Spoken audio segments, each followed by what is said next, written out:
오늘은 100일 훈련의 마지막 날입니다. 이걸 새벽이니 전야가 아니라 뭐라고 해야 하죠? 전조?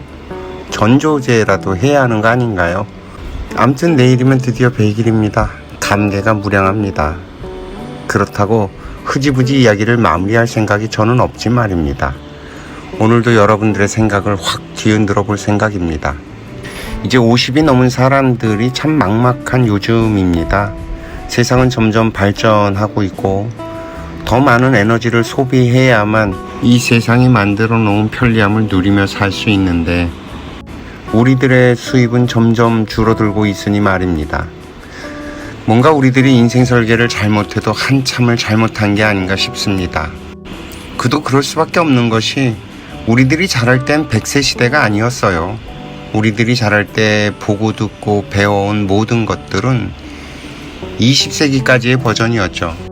그래서 50이 넘으면 노인이 되고 은퇴해서 60이면 인생을 다 살았다고 생각할 수밖에 없었습니다.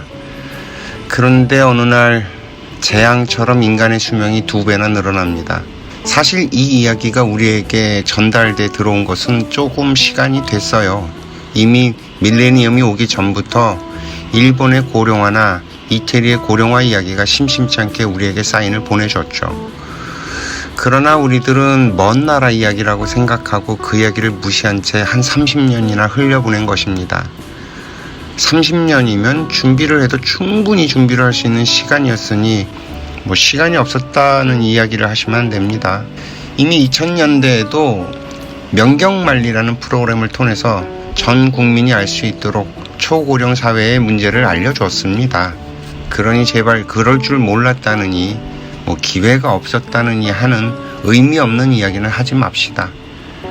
이제라도 이 문제들을 어떻게 해결해야 할지 머리를 맞대고 고민을 해보자고요. 50이 넘은 우리들은 이미 모두 은퇴 세대들입니다. 그런데 뭔가 좀 이상하지 않나요? 일평생 회사에 다니면서 잘 배우고 갖춰서 이제 정말 숙련공이 됐는데, 그리고 베테랑이 됐는데 회사에서 나가라고 합니다. 이건 뭐지? 아직 나 쓸만한데 그만 일을 하라고 하네 싶은 거죠. 맞습니다. 여러분들은 전 인류에서 찾아보기 힘들 정도로 숙련된 숙련공들이고 아직 짱짱하게 써먹을 만한 인재들입니다. 다만 우리나라의 회사에서는 더 이상 써먹을 수가 없다는 것이죠. 예전에 설명을 했었던 그 병뚜껑 이론 기억나시나요? 병들이 쫙 깔려있고 그 앞에 병뚜껑들이 널브러져 있을 때 병에 맞는 병뚜껑을 찾아야 한다고 했던 것 말입니다. 우리들은 아직 쓸만하고 짱짱한 게 맞습니다. 문제는 그런 우리들을 써먹을 병을 찾아내야 한다는 거죠. 문제는 우리나라 안에는 그런 병들이 없습니다. 우리나라 안에서 찾으려고 하니 안 보이는 것이지요. 제가 늘 말씀드리는 것처럼 우리들은 지구촌에서 살아가는 지구인들입니다. 우리들이 만약 세계로 눈을 돌리면요, 우리들을 필요로 하는 곳이 정말 너무도 많습니다. 내가 가진 기술을 필요로 하는 곳들이 너무너무 많은데 우리들은 이 나라 안에서 내 앞에서만 찾으려고 하니 보이질 않는 것입니다. 저는 한 8년쯤 전부터 꿈이 하나 있었어요. 그 박근혜 대통령이 국민 대통합을 이야기하고 아프리카에 새마을운동 보급하려고 할 때 참 가슴이 설레었지 말입니다. 그랬던 저 양반이 자기 할 일도 못하고 물러나는 것을 보면서 참 낙심했던 때를 생각해보면 참 그래요. 지금 우리들이 당면한 문제들을 해결하는 방법은 이 지구촌과 맞물려 생각을 할 때 비로소 풀리게 됩니다. 예를 하나만 들어서 이야기해 봅시다. 아프리카의 사람들이 굶어 죽어 나가고 있다는 이야기가 이 세상에 알려진 게 1984년도쯤이에요. 지난해 유행했던 그룹 퀸의 프레드 머큐리 보헤미안 랩소디 영화 기억나세요? 그 영화의 배경이 되었던 라이브 에이드 공연이 원래 아프리카에서 굶어 죽어가는 아이들을 살리자는 목적으로 기획된 공연이라는 거 아세요? 그게 기폭제가 되어서 1985년도엔가 미국에서 마이클 잭슨과 퀸시 존스가 팝 가수들을 모아 위아더 월드를 불렀죠. 그런데 30몇 년이 지난 지금도 아프리카에서는 여전히 아이들이 굶어 죽어 가고 있습니다. 그리고 난민들은 유럽으로 향하고 있고요.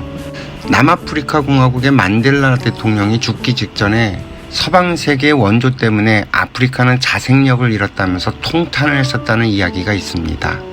이 문제를 해결할 열쇠를 대한민국이 쥐고 있다면 믿으시겠어요?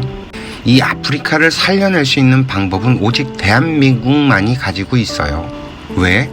우리가 그 경험을 가지고 있기 때문입니다. 우리는 한국전쟁으로 깡그리 부서진 터전에서 국제사회의 원조를 받아서 일어난 나라입니다. 그 경험과 저력이 필요한 곳은 아프리카고요. 50이 넘은 우리 세대들만이 아프리카 기아를 해결할 수 있다는 말입니다. 전 세계 그 어떤 나라도 방법을 몰라서 할 수가 없습니다. 베이비 부머들의 은퇴가 아프리카를 살리는 기회라는 말입니다. 에이, 우리가 뭐하러 그런 고생을 하냐고요. 한국에서 버티면 버틸수록 여러분들의 삶은 풀리지 않고 점점 더 고통스러워질 것이기 때문입니다. 왜? 초반에 말씀드렸던 것처럼 우리들의 삶은 점점 더 많은 에너지를 집어삼키며 발전을 하는데 우리들의 수입이 그것을 못 쫓아가기 때문이죠. 적게 먹고 적게 싸며 살면 버틸 수 있을 거라고 생각들 하세요? 그게 될까요? 이미 좋은 시절을 맛봤던 사람들이 10만 원으로 살던 사람이 100만 원으로 사는 건 쉬워도 100만 원으로 살던 사람은 절대 10만 원으로 살지 못합니다. 결국 노인들의 자살률이 기하급수적으로 늘어날 것입니다. 이미 지금도 노인들의 자살률이 OECD 1위라는 게 실감나지 않으세요? 이것이 우리들의 미래입니다. 부모님들 부양하면서 보지 않으셨나요? 늙어서 할 일 없는 인생이 얼마나 비참한지.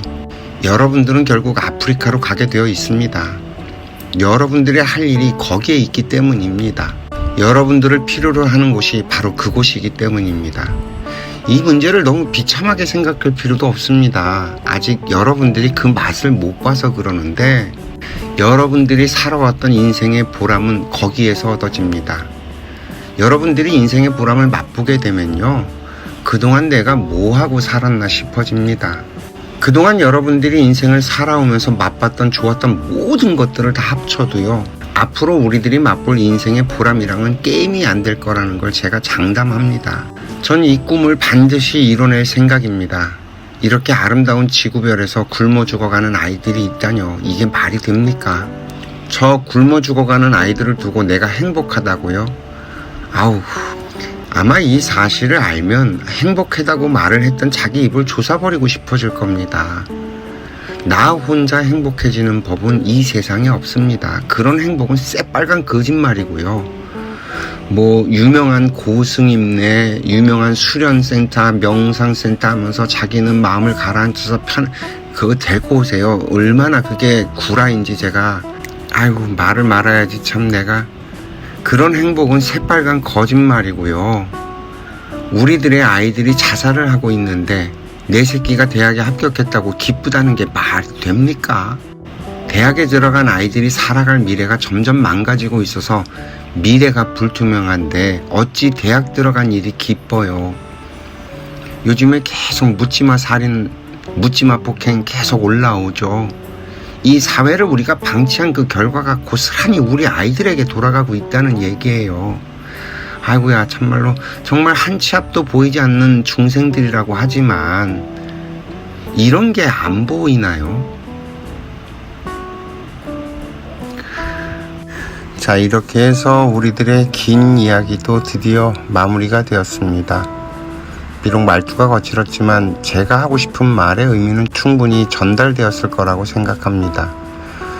어떻게 저의 꿈에 동참하실 생각들이 없으실까요? 오늘도 시청해 주셔서 감사합니다.